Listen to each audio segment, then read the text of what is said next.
Okay, here we go, everybody. We are going to do a quick Photoshop review to help us get ready to pass our certification test. So the first thing that we're going to go over is copyright. So we're going to actually set this photograph up that we have opened here. We're going to set this up to be copyrighted. So to do this, we are going to go under our file info. And when we go into file info, this will pull up our metadata. Our metadata is all the information that is embedded within the photograph. So within this will tell us everything about the image that we're working with. It will tell us what camera it was taken with. It will tell us when it was taken. It will tell us what camera settings it was taken with. It will tell us, normally it will tell us the points that it is on the map. It will tell us every little bit of information. So what we're going to do is go under basic. This is where our copyright information is found, and we're going to change the copyright status to copyrighted. And then you can type in a note here, but this is really important to know for the test. You don't have to type in anything, but it's important for your own photographs too, because you can go in and you can copyright your own photographs, and you can put your name in here. You can do all this good stuff, but this is what you need to know for the test. The public domain is available for public use. Copyrighted is when you are making it so that it is owned by yourself or whoever took the picture. Okay, and go ahead and click OK. So that is the metadata found again under file info. Okay, let's also just review on the Photoshop test. The layers panel is not visible. I don't think any of the panels are actually open, so you have to open them. So let me just let me close this. Okay, so I just closed the layers so that when you see the test, you're going to see the question over here on this side, and then you're going to have to open up your layers panel. All your panels are found under the Windows menu at the top, so Window, Layers. So that's what you need to remember, because I know that's kind of jarring when you first start the second portion of the test and you're getting, just starting to go through the questions and you don't see the layers panel. This is how you pull it up. The ones with the check marks are already up. If it doesn't have a check mark, you can pull it up. So everything, all your windows, all your panels are under your window menu. You will have to open it on the test. Okay, so the next thing we're going to do is we're going to set Photoshop up to save automatically every 5 minutes. This is a good practice to get into for your own projects. It is a really useful setting to have set up anyway, so we might as well just take care of that. So you're going to go under, this is a little bit different on the PC or on the Mac, so just take note. We're looking for preferences. On the Mac, preferences is under Photoshop Preferences, but on the PC, it is under Edit. And so you will be testing on the PC, so you will go under Edit and find Preferences. So Preferences, you can just go to General. You could go individually, but General is easy. And we're going to go down to File Handling, and here it says automatically save recovery information every, so I'm going to click this, and then you can designate how often you want Photoshop to save if you're working on a project. So we're going to change this to 5 minutes. You see you have other options by default: 10, 15, 30 minutes, and an hour. So we're going to set it up for 5, which is really good for our classroom projects, especially like if the power would go out or something happens, you at least know that you're only gonna lose maybe 5 minutes of work. So go ahead and set that up to 5 minutes and then click OK. Okay, the next thing that I just want to talk about is your gradients. So here's our gradient tool, and these are our gradients. It's really important that you can identify the name and the image that goes with each name. So the first one, the most commonly used one, is the linear gradient. Then you have the radial gradient, which these pop up if you hover over top of them. This is called the angle gradient. This is the reflected gradient, and this is the diamond gradient. I think this one's probably the most difficult one to remember, but the others are pretty straightforward based on the picture. You do want to memorize those. Okay, so after now what we're going to do is we are going to fill this top section here with more of the sky. So that you often, on every single test, they always want you to use content aware fill. So typically you'll get a picture like this. It will ask you to fill in with some like image that's in the photograph. And this is how you approach this question. You grab the second tool down, the rectangular marquee tool. You select that top portion of the photograph. And then you are going to go edit, fill, and you're going to select content aware from your top menu and click OK. And at this point, it takes a minute, and then it should survey the area and fill it in with something that is in the local area. Then you want to deselect. Shortcut is Command or Control D. And there you go. You are done with that. Okay, so now what we want to talk about is we want to talk about custom shapes. So on every test, they ask you to do something with shapes. Now, our shape tool, we've all done this before, but our shapes are here under the little rectangle. There are basic shapes, and then there is the custom shape tool. So grab that custom shape tool, which looks like a blob.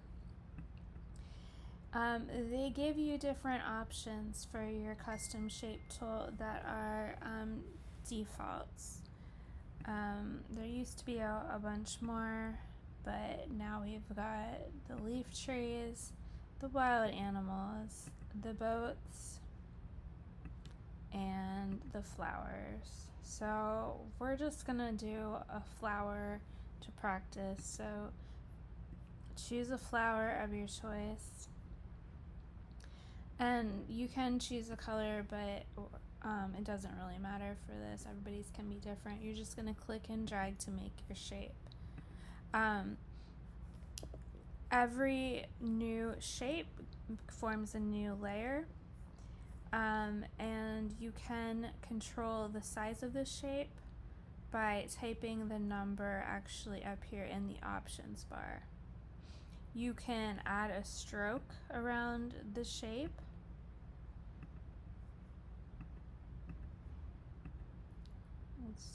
We'll do blue. And here is the color of the stroke, and this is the thickness of the stroke. So that can all be adjusted up here in your options bar. Okay, so now we've got our flower here. We're just kind of playing around or just reviewing some things. So now we're gonna add a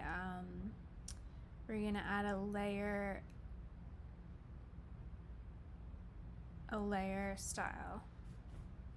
So our layer styles are all down here under the little FX. These are called our layer styles. So we're gonna do a drop shadow is probably the one we do the most often. So we're gonna add a drop shadow here. I'm gonna add a little outer glow. Now you do have to click on the actual words over here. If you just click the check mark, it doesn't work, and then you can adjust the settings. Okay, so I went ahead, you can add, if you want different ones, you can add different ones. And now I'm going to add another flower here.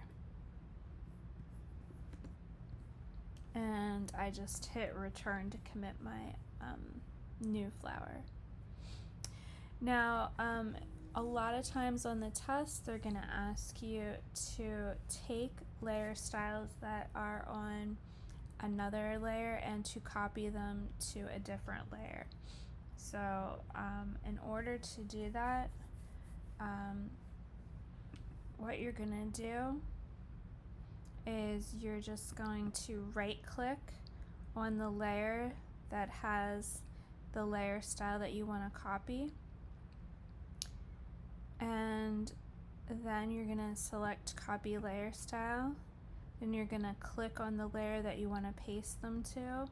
You're going to right click again and you're going to paste layer style. So you can see it just applied it there. So there's a lot of options available under that right click for your layer, so just make sure you take note of that. If you can't find something, there's a lot of things under here. There is copying and pasting layer style, of course. There's converting to smart object, merging visible, and so on. So that's something to check if you can't find something that you're looking for.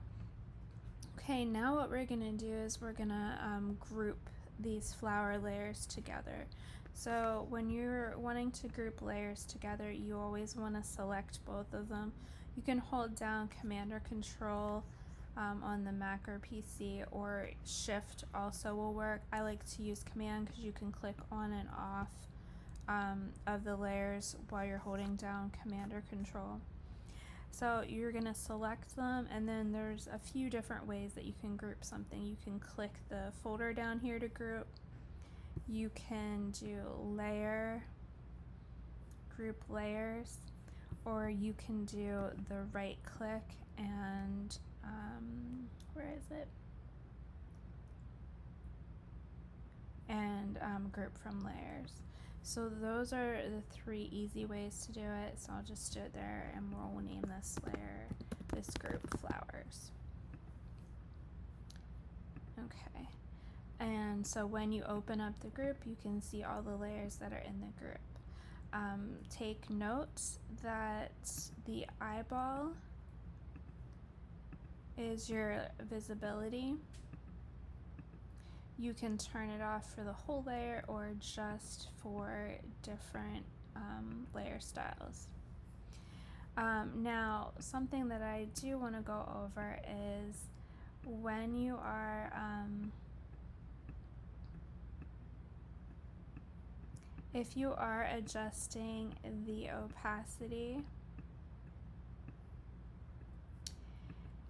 or the fill, the opacity, if you adjust the opacity, it will adjust the opacity on everything on the layer. So not only will the shape itself be affected if I drop the opacity, the layer styles will also be affected if I drop the opacity. It will all change.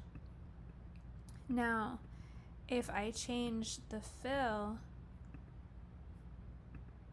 you will see that only what is on the actual layer will be affected by that, not your layer styles. So the outer glow and the drop shadow are not affected when I change the fill, but it is affected when I change the opacity. So that is the difference between those, because I don't think I went over those before. So that is the difference between them. Okay.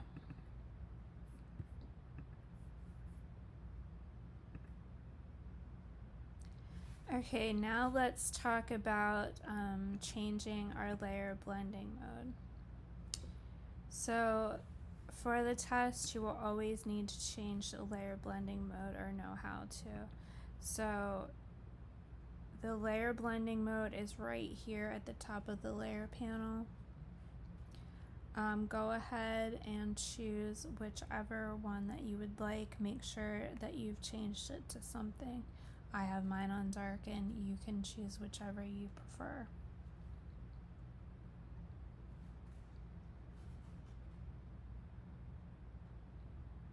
Okay, so now I want to review destructive and non-destructive editing. Here we have our adjustment panel. These are non-destructive edits, so we're gonna, if you haven't already, unlock your background layer. So it says layer 0, and we're gonna do a photo filter. So choose whichever one that you prefer, and then we're going to drag that slider to the right so you can really see it. And then if you look here in the layer panel, you're gonna see that this is not hurting the actual photograph. So this is a non-destructive edit. This photo filter is right above our layer. So if I delete this, it's back to normal, and here's the photograph untouched. So any of these are non-destructive. Now, if I were to go to my image adjustment, and select the same filter, the photo filter, and I did magenta, and I drag it up the density, here's the same edit, and this time you can see that it is happening to the actual photograph. This is a destructive edit.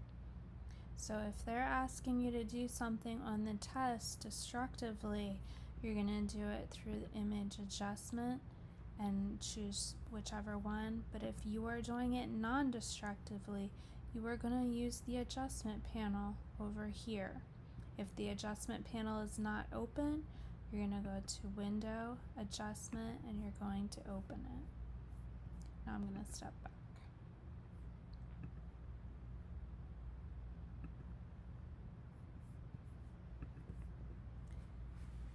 Okay, so now we're gonna go over, we're gonna add some text and review the text and the rulers. So to view rulers, we're gonna do View Rulers.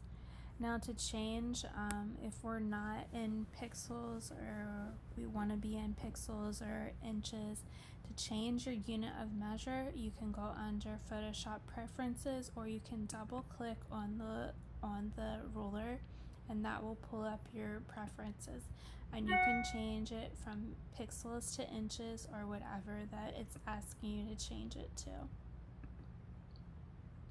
Okay, to place a guide,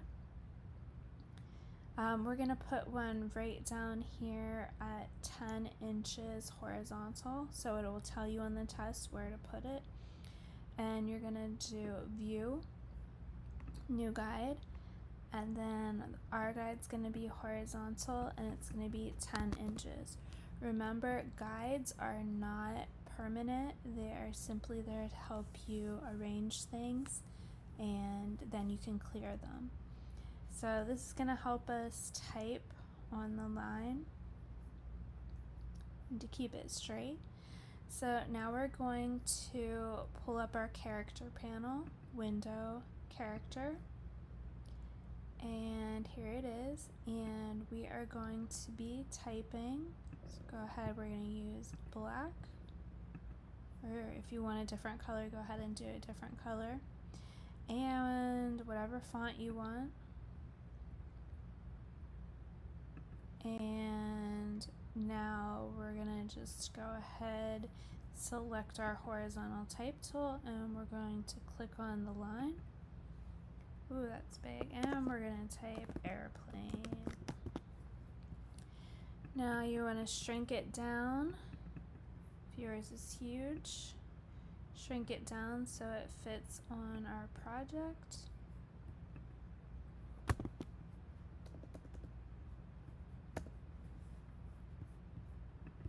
Move it over.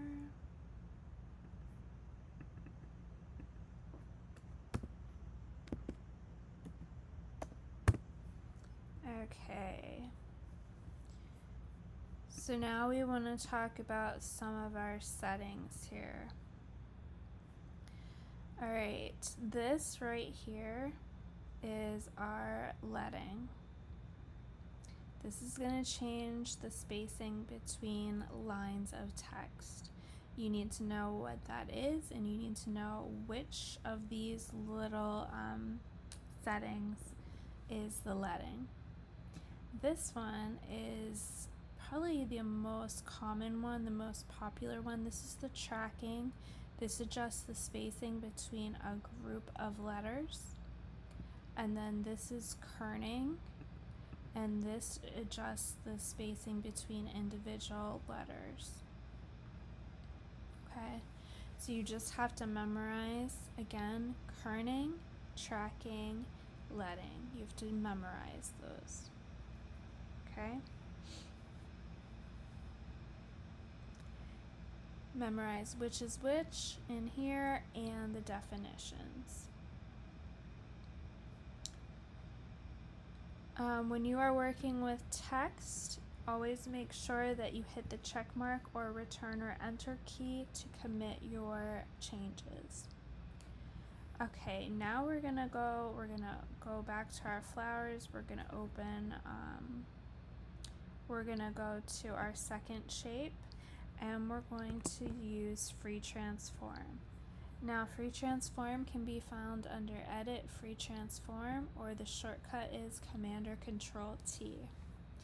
Now, when you are free transforming, you can actually adjust it